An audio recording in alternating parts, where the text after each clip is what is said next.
That's why I also think it's a setup. Yeah, exactly. I feel like all of the bad guys from all the Hardy Boy novels are just like putting on different They're mustaches. cops. They're just different cops. From Yeah, town. they're like out of work actors. That crook looks just like my English teacher. Yeah, right. Thanks for listening to part 2 of The Hardy Boys Drink Book number 15, The Sinister Signpost, featuring Jose Zuniga. All right, well, let's get back into it then. So now they go back to Maryland, and Jack Wayne flies them there. Oh, yes, the classic Jack Wayne. Does Jack Wayne have a freaking job? Like, doesn't he have a... He's retainer for the Hardy family, I feel like. What does he do most of the time, hangs though? out at the hangar. Probably, Yeah. He probably flies around. He probably takes chicks up in the plane and does a few loop-de-loops, and that's a sure thing. It's so dangerous to get in a plane with Jack Wayne, though. I don't know. He does something pretty badass later down the line. Oh, yeah, that's true. But in one of the books, they hit some turbulence, and he bonked his head on the window and passed out, and they had to land the plane themselves. Oh, no. Because he bonked his head. Well. But anyway. So they show up, and there's a shifty-looking fellow at Aunt Gertrude's inherited stable. Oh, that's right. And I thought that was Fowler. No, Fowler's off shooting. Oh, yeah, he's shooting in the distance. Yeah, he's shooting clay pigeons or something. And then they question him about Top Notch, the horse that was stolen. Right. And he's like, I've never heard of Top Notch. I've got business, important things to do. I can't be distracted right now. Clearly, he can take the time to shoot a few clay pigeons. Yeah, he's using his leisure time. That's right. But now I can't be distracted, which is also ultimately suspicious. If it wasn't suspicious, they're detectives. Aunt Gertrude got a telegram that said she inherited retired stables, retired horses and stables and land and property from a friend she didn't even remember that she had, who also had no heirs. Yeah, and then a famous racehorse goes missing, and that's the first place they're going to Come check. on, Hardy Boys. Put it You together. cannot be this stupid. I think it's after Fowler disappears, right? Yeah, Fowler leaves, and we get another leaping lizard. Another leaping lizard. Where? Well, because they pick up one of his rifle cartridges. Oh, that's right. And they found one after the smoke grenade. That's the smoke grenade. And they're a crime lab. Right, so they go to the crime lab. They compare them microscopically, and it's a perfect match. Perfect match. Yeah. But Form of Batman forensic reconstructed science. a shattered bullet from inside a brick and got fingerprints off of it. If Yeah, Batman can do it, and do you think then that they would can hold up CSI in it. court? That's why he's Batman. That's why he's Batman. Yeah. But the Hardy Boys don't have any jurisdiction. No, they have And none. they're They're minors. working with the police and interrogating suspects and interrogation. We want to ask you a few questions. And they do this across state lines. I know. Like, Yeah. they're from New York, but then later they interrogate prisoners in Vermont. In Virginia and Virginia. Maryland. Like, they have no jurisdiction in any of these places. Let's go to Vermont. That's why I feel like it's a ruse. That's why it's all a setup. Yeah, so they... Actually, I got to a point here where I was like, hey, what about the race cars? Yeah, right? Like, I kind of wanted to check back in with that. But they decide that So they go and... Fowler/Dodson, because we find out that his name is actually Dodson, right? Right, so they go to Mr. Alden's Yeah. house, and he's like, well, I have to pay the ransom. I'll pay the $50,000. Yeah, I just want that horse back. I care so much about Top Notch. I think it's more the breeding potential of a prize racehorse. I mean, That's I worth can a see fortune. that. Yeah, they're at his house, and he doesn't even inquire as to where Roger is. No. But he really cares Doesn't about give a the shit. Top Notch business. And then Frank looks up at some photographs on the wall and suddenly has this big moment. And that's another Sherlock Holmes reference. 'Cause Right. In Hound of the Baskervilles, Sherlock Holmes is like in the middle of a dinner conversation and looks at a painting on the wall and is like, holy shitballs. Exactly. You're related to this guy. You know that guy? Yeah. So surprise, surprise, Mr. Fowler at the retired horse stables Is the cousin of Mr. Alden, right? right, and they're enemies. And remember earlier when they were like, "Do you have anybody that you Any have?" enemies? And he's like, He's I mean, like- I'm a famous millionaire. No? I mean, there was this one employee, but I can't think of anybody else. Oh, my cousin. Yeah. He definitely. But it's basically like the classic extended family thing. Didn't he like give him a bunch of money and a job, and then he's like came and asked for more? and he wanted more, and then he wanted to have a racehorse stable, and he got him one in Maryland. Yeah. And then He's like, I want to own he was it. like, I want more money, and he was like, no. And they're like, well, do you have any idea where he can be? He's like, well, he does own a bunch of land in Vermont. In Vermont. He owns a ton of land. And they're like, well, let's go to Vermont and check out this criminal's land. So Jack Wayne spins up the propeller again. Yep, flies them out there. They see a sign that says when they get out there and land and get out, I guess, to the farm. There's no transit in this, though. No. They just go up and they go It's down. all Highway 15. That's Right. Yeah. Oh, yeah, that's right. Highway right there. 15. they were 12 miles north of Haversville. They never go back to Haversville, I guess.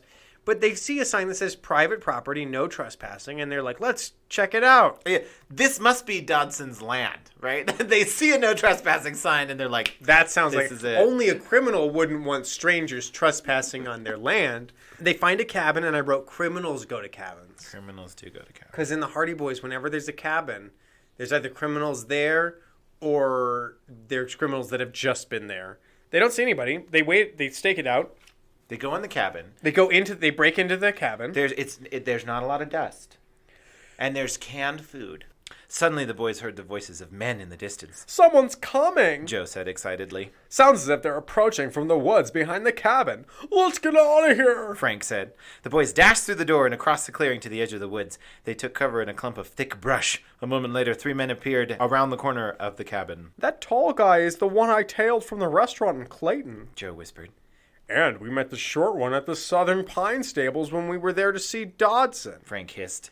Neither of the Hardys recognized the third man, who remarked, Dodson would nail us to a wall if he knew we were coming to the cabin. I'm hungry. Another said. I can't wait till dark to get some of that canned food. What? What's the canned food? It's like Take the canned food into the woods with you, all of it. Like, why is any of it at the cabin? Why? You should show up at the cabin and be like, nobody's been here in months. No, they're camped out in the woods like a mile away. You gotta wait till dark. And specifically canned food. Also, who really wants canned food? I want some more of that canned food. Come on. You think they'd say something like, I want some more of that, the only food we have. Like, So, why wouldn't you just say food? Why do you have to single out that it's canned? delicious canned food. Like, if I know that I have nothing but canned food, I'll be like, do you want some beans? Or do you want some canned beans? Do you want some Spam? I'm not like, do you want some canned beans? I know you know it's canned because we've been eating here together. Idiots. And so then Joe runs up to overhear what they're saying, and he falls through the porch. The rotted wood of the porch. So he's stuck waist deep, and then all the crooks just come out. And they're like, oh. But don't they get away? They get in a fight. Okay, yep. And Frank judos somebody over his shoulder. Yeah. Jiu-jitsu and judo. But it's also judo fashion, so once again I'm picturing him in this like sleek Japanese. He takes time to change. You know. They also allowed Joe to climb out from between the planks. I mean, he's literally trapped in the planks. He can't escape before the men get outside. And then the men show up and they're like kind of, I don't know, stare at him until he climbs out. And then they get in a fight. Stupidest criminals. No, punch him while he's trapped. And then Dodson runs up and then he's like, hold it. And then he pats his rear pocket significantly. I don't know what the fuck that's all about, but it definitely shuts the fight down. Like, I'm just picturing him like advertising sex work. Like hey boys, do you want some of this? Everything screeches to a halt. And then, oh, boss, are we gonna rape these boys? Whoa, no. The line is, hi, boss. One of the men said nervously, we came to get some canned food and caught a couple of snoopers. Oh, God.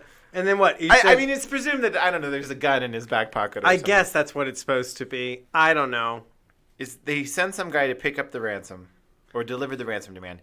And then it's also mentioned that the police have gone out to this land before the Hardy Boys got here. And didn't find anything. But then the Hardys were marched along what appeared to be a very narrow trail through the woods. Actually, they saw it was a wide dirt road cleverly covered with brush. So those have to be like either the laziest or the stupidest. They didn't go out there. No. They didn't go out there. They said they did, but they were like, who cares? They forgot. There's a horse trailer under a camouflage net. A camouflage net is great. And top notch is inside.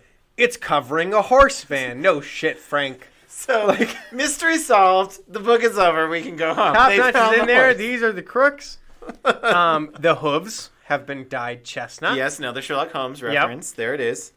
And then Dodson's like, this animal has been living like a king. Oh, first he has one of his crooks, and he's like, Beaver, call Kurt and tell him to go get the ransom. Right. And they're like, right. One of them's saying Beaver. One of them's called Beaver. One of them's called Kurt. So then the boys get tied up. Yeah, that's true. And he's like, just relax and let them tie us up. And then Frank's like, oh, yeah. And then he takes a huge gulp of air, which they've done before, expanding his rib cage and his shoulders and tenses all his muscles while they tie him up. And I imagine one of the crooks would have just punched him hard in the stomach. They should have just shot the kids. Once again, there's nobody around. Nobody knows that they're damn here. Woods. You know, like, just They're shoot out in them and Vermont. leave them in the woods. Jack Wayne's just hanging out, waiting, being like, they must have gotten involved in something. I'm going to fly back to Bayport. No, actually, Jack, I think, does show up. He does show up. Yeah, they say, yeah. if you don't hear from us in 2 hours, send the police. So, but before... They get tied up with the horse. They get tied up with the horse, and so they're all... And there's a wonderful illustration. Yeah. Yeah, but anyway, they're like, let's make a ton of noise. And because they get untied, obviously. Yeah, they get untie them. And then they relax. They relax, Yeah. and then the ropes, just fall right off. Once again, why it's a setup to me. Yeah. Why, Yeah. it's like so They didn't obvious even that these tie are 'em. like rich kids who aren't all there. Yeah. And their dad is just trying to keep them occupied. If anybody's ever seen the movie The Brothers Bloom, that's what I think of. So anyway, they get off the ropes, and their solution is to make a lot of noise so that the bad guys will open the door. Classic prisoner ruse. Mm-hmm. I was either that or fake one of them being sick. right. Anyway, they climb on Top Notch, and the doors open up, and they race the racehorse out. Wouldn't it have been great if they would have been like, yeah, and Top Notch would have stood still? It would have been great. What is almost as good is that they race the racehorse out. They make it about 100 yards, and then Top Notch stops running. And they like jump off just in time to see Dodson take a small object from his pocket and throw it toward them. Looks like a tear gas bomb. Frank yelled. Oh, yeah. Joe darted ahead, caught the object, and then tossed it back at their captors. Why didn't Frank do that earlier? If you have time. I don't know. Though there was a time where a grenade got thrown into their office, and they ran up and they grabbed it and they threw it back out the window, and then it didn't go off, and they're like, must have been a dud. And then they went out in their lawn and they kicked it around a bit to make sure it was a dud. To make sure it was a dud. So the bad guys get tear gassed, and then the bad guys get tear they gassed. get back to the horse. They ride to Jack Wayne. Jack Wayne has come with the cavalry because Right. it hasn't even been 2 hours, but he was got worried. nervous. Yeah. He was Deus Ex worried. Yeah, exactly. These kids need cell phones. Yeah, right. So many problems in this book. Would have been solved by cell Poor- phones. I wonder if Mrs. Hardy is still waiting for them to check in every 15 minutes. To see if She's still just like on Valium with like a martini, like sitting next to the phone, waiting for it to ring. Oh, I love it. Let's see. So The crooks get put under arrest because the cops are there. yes, and then they would go looking for Beaver because Beaver was sent to tell the ransom instructions. To go use the nearest phone, which is a pay phone that's miles away. So they go down after the Beaver, and they Go pull up. beaver hunting. They go as it beaver were. hunting.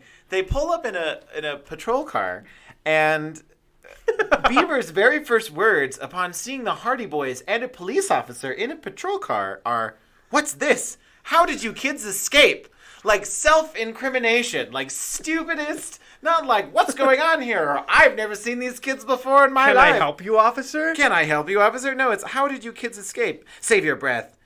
You'll soon have enough talking to do. So they interrogate everybody for a while, but nobody's letting anything out. Yeah, there's a guy named Kurt who's going to go to the bus terminal and pick up the ransom money. And that's and they know that that's going to happen later. And they say that, what is it? Kurt is in for a surprise when he arrives at the bus terminal tonight. He'll have quite a reception party waiting for him. But then don't they have to trap Kurt? Well, they don't know what Kurt looks like. Oh, that's right. They don't know what Kurt looks like. So there's all these plainclothes officers and everybody. Which they're in Vermont. They're out. If they had jurisdiction, they're way out of it. Yeah, they're in. But Is it a different police force? Yeah, it's a completely different police force. And so they're waiting in Vermont, and then Kurt gets out of a car, and Frank's idea. Frank's is great. idea is like, "Hi, Kurt," and Kurt goes, "Hi, who are you?" And then the young detective yells, "You're under arrest!" Like, what? And then everybody rushes up and they got him, and everybody's in jail. I just put a frowny face and put lame. I know. So I have dumb. an idea. None of the cops thought of that to be like, "Excuse me, are you Kurt?" Or "Hi, Kurt." None of them thought of that. So Alden has shown up to take. And then they search his car with no warrant. That's another thing, too. They're like, it's probably, the ransom money's probably in his car. Well, they would have probable cause. I guess that's true. Because they know they're looking for somebody named Kurt. This person named Kurt. And that he has ransom money. They have reasonable suspicion. They don't need a warrant at that point. But still, I was like, the fact that I think it's Joe, who's not a police officer, is the one who runs up to his car and opens the door and digs around in it. That's why I also think it's a setup. Yeah, exactly. I feel like all of the bad guys from all the Hardy Boy novels are just like putting on different mustaches. They're cops. They're just different cops from town. town. They're like out-of-work actors. That crook looks just like my English teacher. Yeah, right? So they get the ransom back? Yeah, so they get the ransom back. Alden shows up to pick up Top Notch, which he's super excited about. The next chapter, chapter 15, is called Plea for Help, which I think should be like the Roger story. The Roger Alden story. It is the Roger Alden story. Yeah, absolutely. Because... So they interrogate Dodson, right? He doesn't tell them much, but he tells them everything. And then Dodson's like, I don't know anything about him. Because now we're back to cars. Your moment. Yeah, where they were like, horses? I don't want to talk about horses. I want to talk about race cars. Finally, this horse nonsense is out of the way. Yeah. Look, you got the horse. We finished telling our story within a story that's completely unrelated to the action we spent the first 50 pages setting up. And...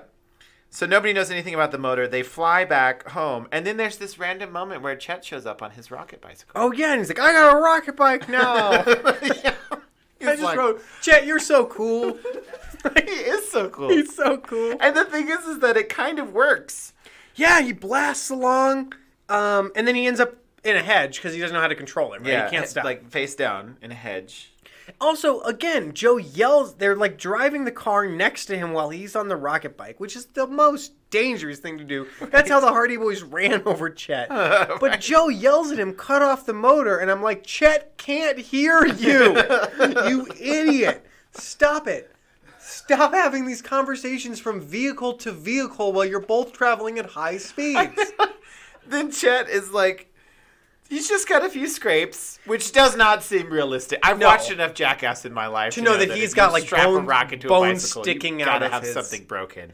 Yeah, and I mean, have you seen Johnny Knoxville lately? Yeah, he looks like a walking mummy. He looks like Johnny Depp does now. Yeah. Like just a mess. He looks like Johnny Depp and a California raisin had a baby. Oof. But I was like, he didn't even make the second page in the newspaper in this one. No.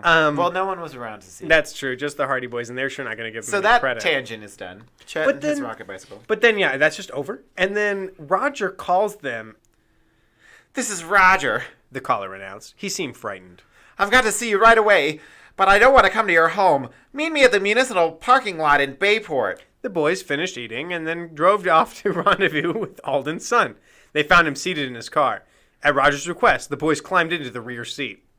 What is this all about? Frank demanded.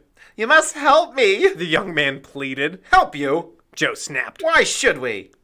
I'm in terrible trouble, Roger said shakily. I was in on the theft of Top Notch, but I didn't know the horse was to be held for ransom.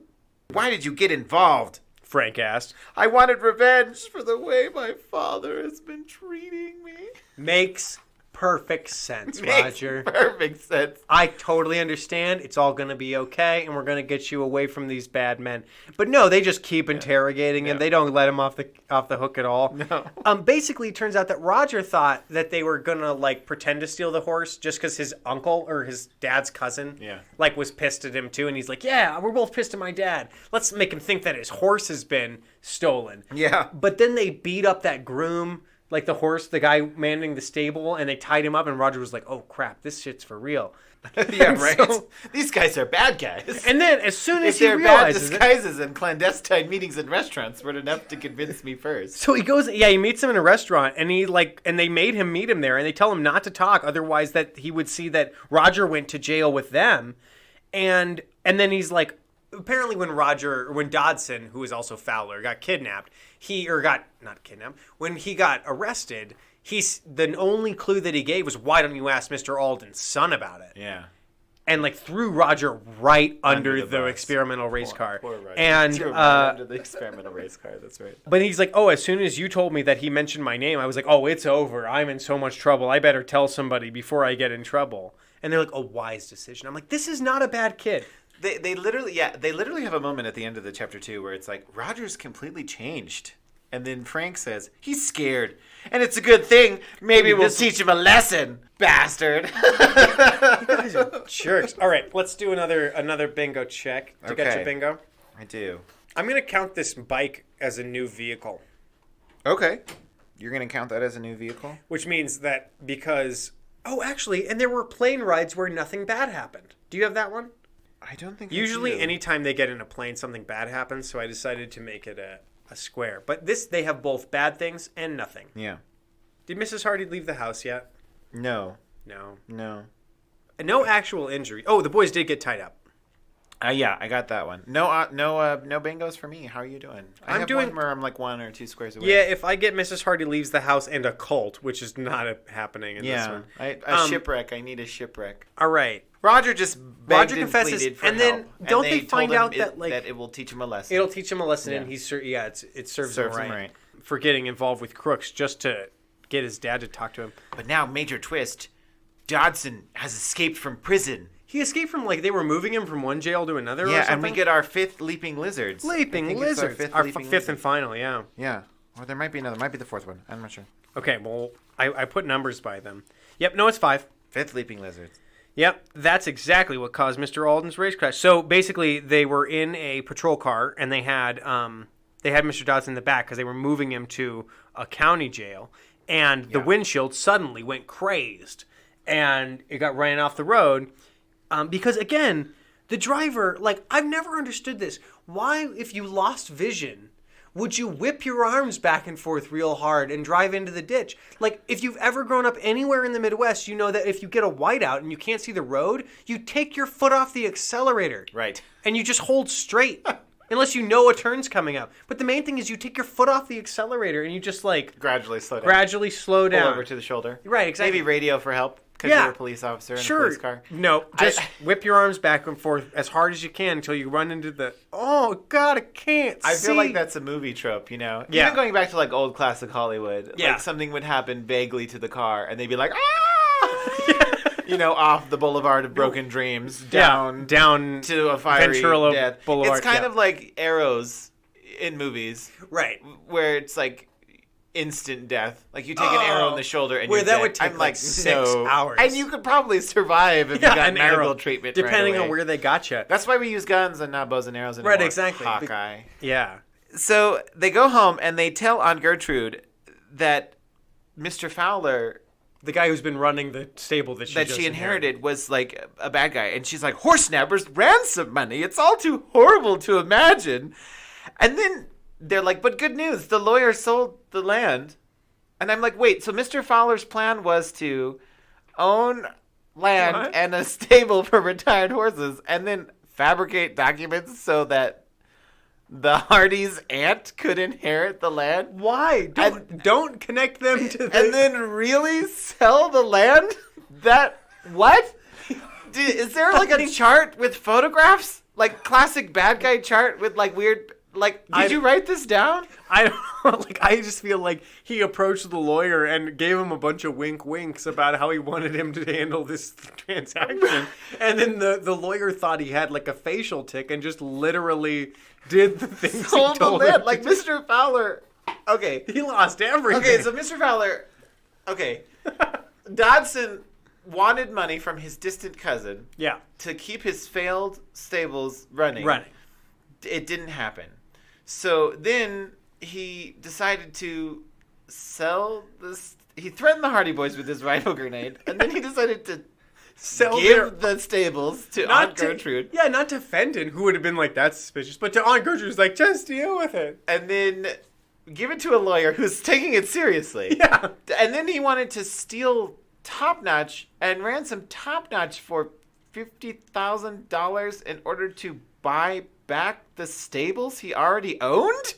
Yeah. What is going on? He's like, he makes me think of like Joe Bluth, like taking the forget-me-nows. Like the like, but wait, why do you need to kidnap a horse when you're already using the whole selling of the property to make money? And he's like, selling the property? I'm not doing that. I don't want to sell the property. Because it says a bunch of times that Mr. Fowler wants to buy the property. He just can't get the money together. Yeah. And I'm like, Doesn't he own it? Because he doesn't. I have no idea. How does it get to Aunt Gertrude without raising any red flags? So Dotson escapes. And then they find out that somebody has stolen the experimental race car. Yes. And that it's Barto Sigor. And I'm like, Barto? Barto? And then... They're like the twin? Yeah. The one twin who quit? Surely not. They're like, what if Barto was... What if his twin was impersonating him? And they're like, no, but he's a sheet metal worker. And the other one went to university. That's not possible. Are you insane?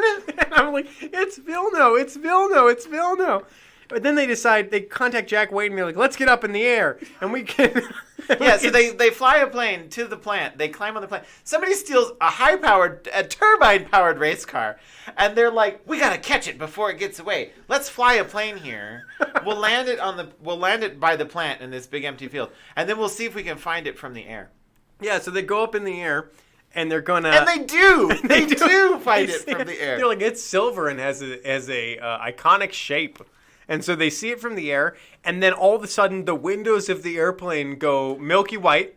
They get crazed. But here's the other thing too. They don't just see the car. Jack decides to do like a low approach. Like he comes right over the top of the treetops, coming right at this car. And if this was not the right car, that motorist would be having a heart attack. Like, oh God! Like, oh my God, there's a plane coming right at me. Then Barto gets out of the car and aims something at the plane, and then the windows get crazed. Yeah, and then so they're flying blind, and I'm like. First, I thought it was, I misread or wasn't paying attention, and I thought there was just cloud cover because it said the windows went milky white. And I was like, Jack Wade can't fly in the clouds? But anyway, it turns out that all the windows are damaged. So Jack yells, I veered off course slightly. I just managed to clear the trees. And then they almost hit another plane, which the odds of that are so minuscule. And they're upstate New York. Yeah. Flying around in a prop plane. In the 1950s. And they almost hit another one. And Jack knows immediately what it is. They can't see anything, but like the plane gets slightly bumped. Yeah, and he's like, we almost hit another plane. That's another airplane. Even though we're right above the treetops. Couldn't have been a possibly tall pine or something. But they get talked down by air traffic control. Let's see, they land somewhere and they're like, I'll call Dad at Mr. Alden's office and see if he can arrange for us to get a search warrant. Because they're gonna go search Barto's apartment. Frank and Joe are gonna get a search warrant. Yeah. Because that's why it's fake. Like, they're going to show up at the judge's office, and they just don't realize that that's the curator's office. And it's the curator who identified the bushes that apparently only grow in Virginia. But he's wearing, like, glasses now. Right, he's got, like, horn-rimmed glasses on. He's like, I'm the and, judge. Like, a hat. Yeah. And they're like, we need a search warrant. And he's like, there you go, hardy boys. Now get out of here, you little scamps. And then, like, as soon as they're gone, he, like, pops a cigarette, and he's like, man, I am not getting paid enough for this. But then Joe is like, oh, our car is back at the auto plant. And Jack's like, just use my car. Well, here's the other thing, too. Everybody lets everybody use each other's cars all the time. Right, and this is going back. After the windows get crazed on the plane and they land, yeah, emergency landing. It inspects the windows, and he says, it looks like something has upset the molecular structure of the material of the windows. I'm sorry, you're a pilot? Also, what the fuck kind of technology can do that? Yeah. And this will get to my the main favorite reason point, why these crooks are so stupid. Let's see, they go to the apartment. Everything's been emptied. He's clearly cleaned it out. Obviously. So the experimental race car's been stolen. The stolen horse has been taken back, but there's going to be another race. Right. They do find a new note at Barto's apartment, though. Oh, a new letter. A new letter, yeah. And it's also weird. Can I read the weird letter? Yes, absolutely. Dear Barto, I'm sorry to hear that your brother had trouble with his employer and moved on. Perhaps the strain of his labors was too much for him. I wish you could visit me. I'm still operating my old mansion as a restaurant. One night I had 40 customers. They came from miles around. However, I have competition about 2 miles north of my place. It's called the Claymore. Tonight, I intend to go there to see how well they are doing. It is located just off the main highway. I must go now since it is getting late, and I always make a point of retiring by 12. Write soon, your friend, Eric. And Joe's like, I wonder who Eric is. Who cares who Eric is? Go to this place. Well, the first letter said, Dear Eric. Yeah. Yeah, didn't it? I feel Yeah, like it did. It did say Dear Eric. And then, the they're other now friend- finally wondering who Eric is. Wait, who's Eric? Yeah, they didn't inspect that. But they also find some carbon paper. That's true. And they use the carbon paper to find out that there is a secret code.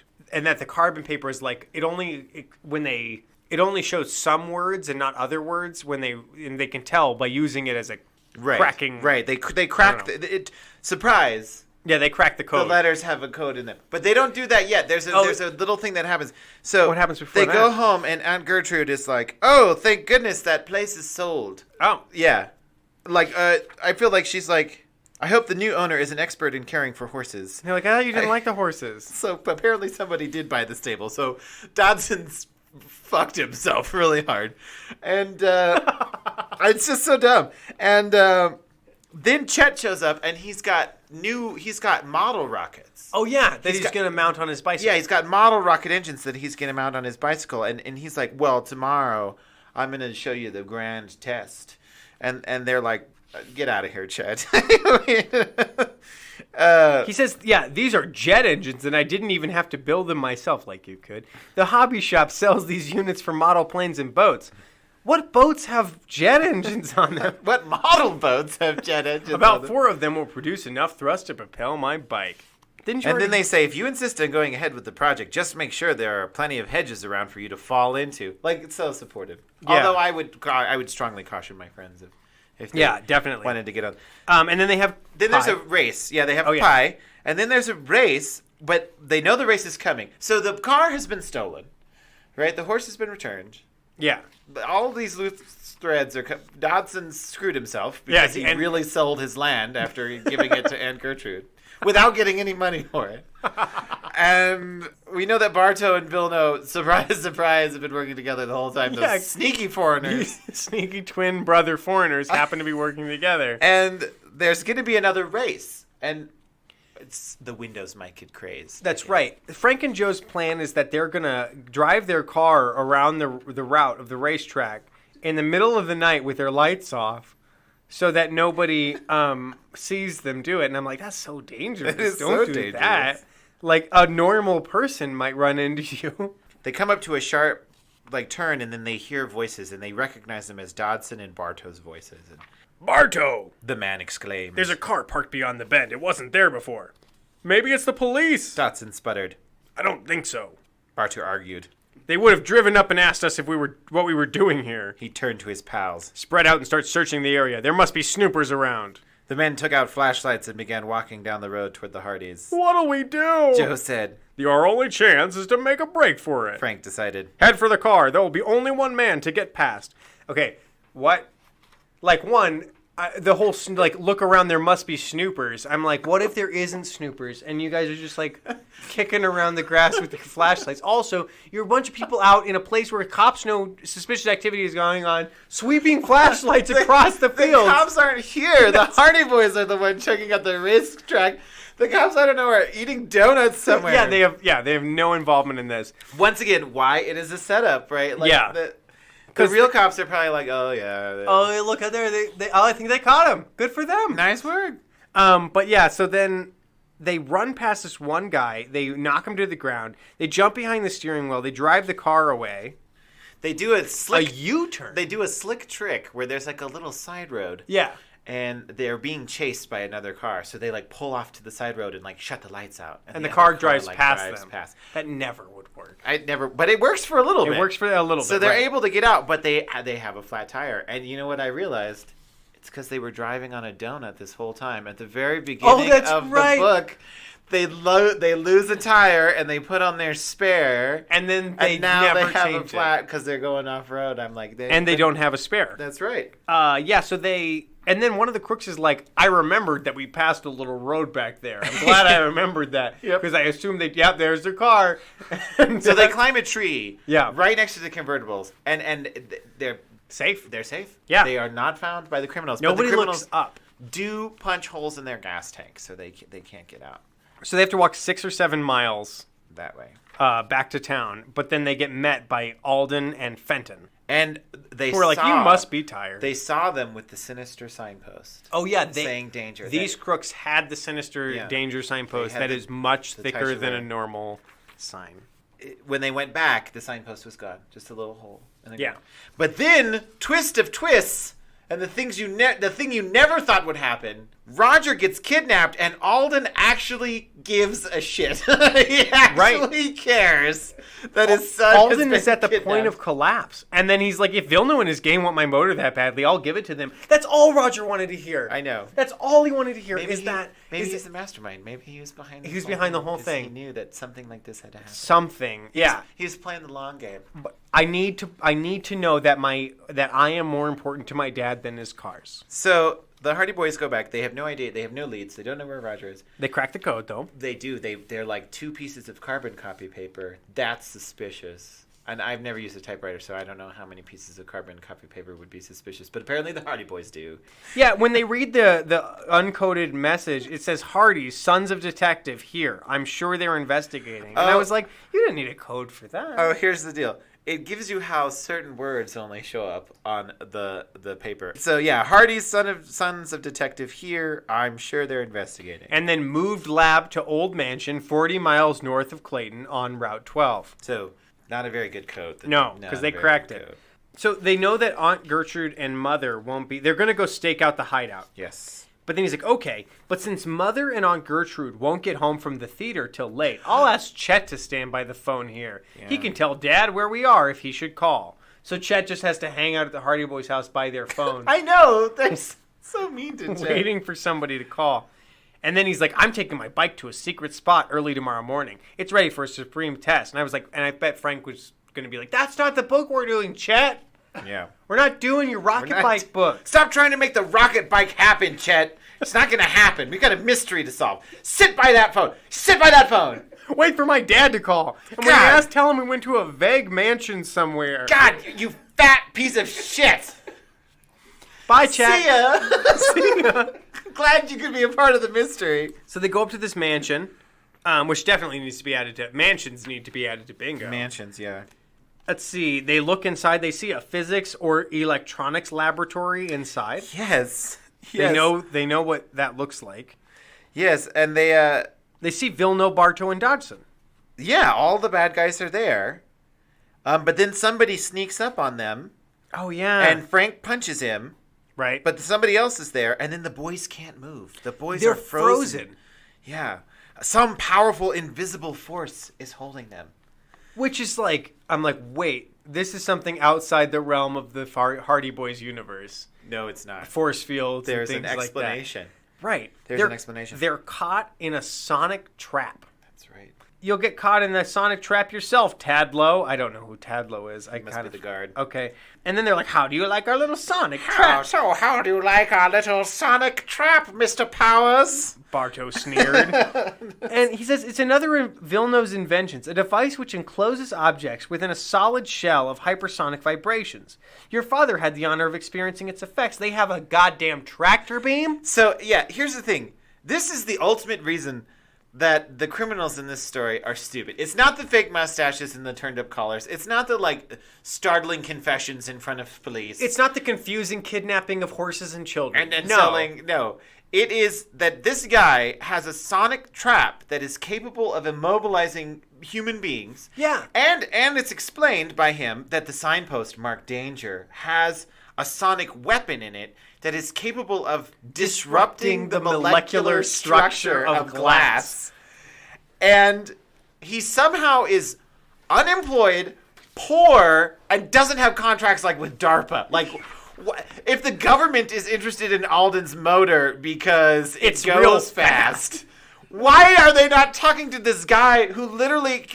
Like, sonic traps that can immobilize people? Think of the military application. Yeah, exactly. Like, we could freeze that whole army. This is the Cold War. This guy could make millions of dollars. He could stop missiles in midair. He could craze their guidance systems with his sonic beam. And then he says, your plane was the first object on which I tried the portable version of my hypersonic generator. He got out of a car, pointed a handheld device at them. And crazed the windows of the plane. Of an airplane. This is at a time period where they didn't have ICBMs. That nukes were flown on bombers. Like, this is revolutionary technology. You're going to save the world or destroy it. Star Trek nonsense. This guy should be worth billions of dollars in defense contracts. And then they make it, so then they explain, for some reason they feel the need to explain to Joe and Frank, like everybody does, what's going on, because that's part of the, I guess, the cover. They're like, oh, Bartow and Vilno have been switching places a bunch of times. And they're like, and Joe's like, you're not a sheet metal worker. That's where you're wrong. My brother and I were both trained in sheet metal work as youth, but I never claimed it as one of my skills. My ambition was to become a scientist, a genius scientist who will change the world. Like, yeah, no, you can't be Bartow. You're not a sheet You don't metal know how to be a sheet metal worker. So then, What is this nonsense? You're a sheet metal worker. I don't understand. So they find out that Alden and Fenton have both been captured as well, and they get thrown in a storage room. It's with Roger. Roger. Roger was legit kidnapped. Right. Unless he's playing the long game. I mean, which I hope he is. I feel like Mr. At this Alden's point, I'm gonna get a rooting stomach for Roger. He's going to get a scotch full of arsenic here in a little bit. Yeah. Well, I mean, gonna he's kind of. Well, maybe the fact that he came to rescue him will mean something. Maybe. I don't know. I doubt it. He rushed up to him after he got in a car crash and was like, "You stupid child." Yeah, that's true.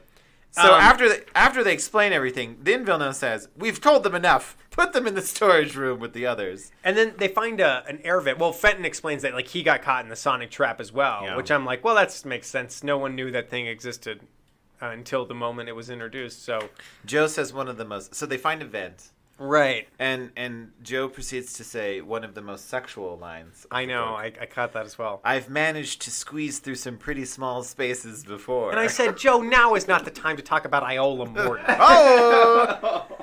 But yeah, he gets out. It takes him a long time. It takes way too many words and pages. But he's to crawl through a vent. He crawls through a vent. Yeah, but and thankfully it's not screwed in on the other side. Yeah, he just like pushes the grate up. Which I'm like, what? But yeah, he pushes it out. He escapes. Everybody escapes. They're chasing after Vilno and Bartow and Dodson, and all of a sudden, they're seeing the truck pulling away. They're chasing them. We'll never catch them, Frank declared. Look! Joe yelled. What's that glow? His companions were startled to see a bright ball of light approaching the truck head-on. Just as a collision seemed imminent, the vehicle veered off the lane. This was followed by a loud crunching sound. What's that? Alden shouted. They detected a roar as the glow grew closer. Then it suddenly vanished. Second later, Chet Morton coasted out of the darkness on his jet-propelled bicycle. Hi, fellows. Am I glad to see you? Chet, what are you doing here? Frank exclaimed. I began to worry when I didn't hear from you. The chubby youth explained. Had to put chubby in there. Yep. So did your mother and aunt. I decided to see what was going on. My car ran out of gas about a mile from here, so I came the rest of the way on my jet bike. His eyes widened. By the way, I almost ran into a truck. What happened to it? So Chet saves the freaking day with his stupid rocket bike. Rocket bike. Love it. And it turns, and their car is so badly damaged that they can't get the doors open. And I'm like, and we know that cars explode on impact in this universe. They do. They turn into raging infernos. But they managed to get But troopers... right then, a state trooper pulls up, and he's yeah. like, "Hey, did any of you see a wild kid on a bicycle? We think it turned in here. Looked as if it was on fire." I'm the one, Chet admitted sheepishly. Like that classic movie scene where he probably blazed past a billboard, and the cop was like, "Woo!" Yeah. You know, on his rocket bicycle. And then they said, they do a meddling kids line. They do. We'd have escaped if it hadn't been for that crazy friend of yours and his bicycle, the gang leader growled. Well, that's your hard luck, Joe told him. But anyway, the cop threatens to give Chet a speeding ticket. And then Chet's like, I wish you wouldn't. And he's like, well, okay. And then they don't. And then they're kind of nice to Chet at the end. Yeah, at the end they're like, well, good for you. We warned you about that invention. Lucky for us, you didn't listen. Yeah. And so the lesson of the story is don't listen to the Hardy Boys. No. Great. I think that is a good lesson. And that's the end of our book. Yeah. The end. So of the what did you think of the Sinister Signpost? I stand by what I said. I think it's all an elaborate ruse set up by Miss Fenton to keep his kids occupied. Because they clearly won't hold down a job. No, they won't. They quit after 2 days. They clearly will not hold down a job, so he needs to keep them out of trouble. They don't go to school. They have no college plans. He spends millions of dollars on sets and out-of-work actors to Yeah. be museum curators and The mustachioed entire criminals. city of Bayport is an elaborate setting. It's like The Truman Show. Yeah, it's The maybe Truman this is Show. a reality TV show. Maybe they don't It's all know. being filmed. They're actually like the kids from the Hardy Boys TV show. Yeah. I like that. And if that's not the case, then this is just filled with the dumbest criminals on the planet. They're like, I'm going to sell my horse. I'm going to give away my horse ranch so I can buy it after I steal a racehorse. And then it's going to get sold to somebody else. And I can invent the most incredible machines, amazing technologies. And But I want a fast car. to scam for some fast car. Steal a horse. Steal a horse and get a fast car. Yeah. All right. So. Well, I think that was pretty fun. We can do one last check-in with our bingo Oh, here yeah. before we say goodbye. Yeah. Let's see if we get any. Because I got secret codes. Secret codes. I've got that one, too. Absolutely. And Let's see. that's all Secret I've got. codes. I know. There's no secret passageways. There's no gunfights. No. Is Bartow a red? No, Bartow's not a red. No red Nope. herring. Oh, Mrs. Hardy left the house. Mrs. huh? Hardy left the house. She went to the theater. It's a tough game of bingo. It's getting harder and harder. It's a tough game of bingo. I like that they're changing it up, though. Yeah, I mean, like I said, I was a Hardy virgin, so the boys helped me out with that. Yeah. But I think that was a good way to start. Yeah, it was a good one. You never have to read another one. Maybe I'll again. check out some other ones. I don't know. Who I don't know. knows? Just listen to the podcast. It's worth a laugh. Yeah. You know, after a couple drinks, Yeah. it might be nice to go through. Do you have anything coming up, Jose? You have anything you want to talk about? Well, I guess one thing I do work at the Science Museum, and one thing that happens on a semi-regular basis is we do a planetarium program 21+, which is called the Great Space Escape. It's that's right. a combination of cool stuff in the planetarium, looking at planets, moons, constellations, but also a little bit of stand-up comedy, a little bit of science content. So come see the Great Space Escape to the and Great escape Space from Escape. space. That's right, and escape. All right. Well, thank you so much for being on the show, Jose. Yeah, thanks for having me. After our talk with Owen Hickey, the co-owner and general manager of Celtic on Market, Jack and I went upstairs and had a glass of whiskey with bartender Aloysius Schuck. Al poured us a glass of Tyrconnell single malt Irish whiskey. This is the luckiest whiskey you can imagine. It's named after an Irish racehorse who won a race in 1876 against 100 to 1 odds. That is a lucky horse.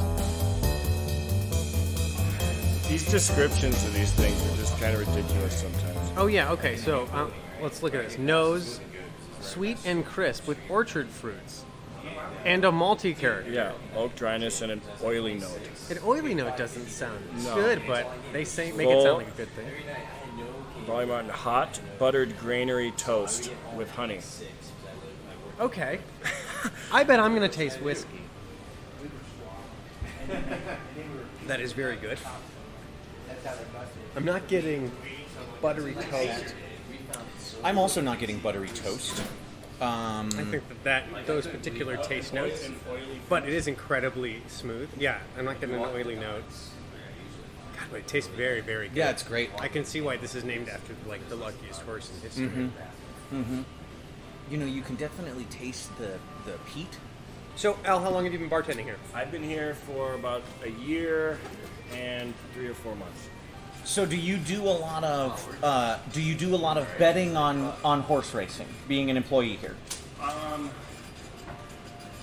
No, not comparatively speaking. No, not really. I mean, I don't know enough about it to confidently pick either way. But like these guys, like a lot of good regulars, a lot of friends. So every once in a while, I'll go in on a bet or, just throw a little bit of money around. Sure. But Yeah, I used to bartending up in Deadwood. I gambled a bit at the beginning, and then I stopped. if I gambled in a casino, it'd be bad because I'm a big poker player. Yeah. Oh yeah. So I love playing card games and whatnot. You But got this You is just just got to so- have clear lines, clear limits, and that's my hard. problem, but this is just so. I mean, anything can happen any race. So even the best handicappers, will go weeks and months and not hit anything. But the allure of it is that on a 10-cent bet, you can win thousands of, a bunch of long shots come in depending on how people are gambling. Like you can, Really clean up. yeah. But I mean, you're betting on animals. There's no, Yeah, they're living things with good days and bad It's days. not like sports betting where they're huge. Like I can judge what a human's going to do better than a horse. If the horse doesn't want to run, it doesn't want to run. Yeah, just yesterday or 2 days ago, I was downstairs and a couple of our regulars were in. They were playing a pick 3 at Delmar, which is picking 3 races in a row, the winner. So you'll usually put a couple picks in the first, second, third. And he said, "Do you want in on it?" And I said, "Sure." It was an $8 ticket, and ended up paying $90-some. That great. Was that was my tip for the day. So that Yeah. usually happen. That's awesome. Or people will win big and then kind of tip everybody as a nice gesture. So I'm sure you get that. All right. Well, I think we're all done. But thanks so much for talking to us, Al. Yeah, really appreciate it.